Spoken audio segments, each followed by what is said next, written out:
So hello guys, ngayon ay mag-test and review ng Bare Vanilla at saka Rush ng Victoria's Secret.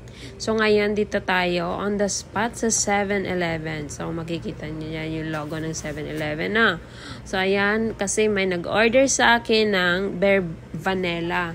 Kasi gusto niya daw, matagal na itong hinahanap, ngunit hindi niya makita. Dahil ito yung gusto niyang scents. Dahil ito yung napaka-mild lang at saka hindi masakit sa ilong. So, check natin if original siya.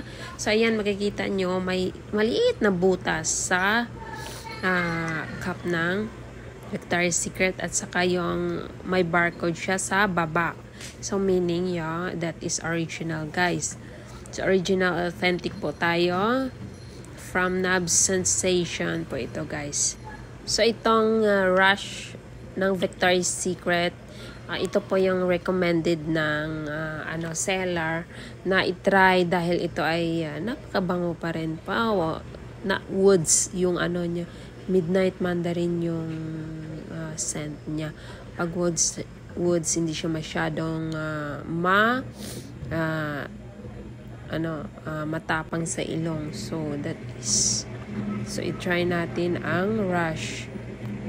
So ito yung Victoria's Secret Bare Vanilla. Ito yung best seller ng Victoria's Secret, guys. Napaka-mild lang ng kaniyang scent at hindi masakit sa ilong. So ito yung alam mo, pag yung product may vanilla, nagustuhan ko siya kasi hindi siya masyadong tapang sa ilong.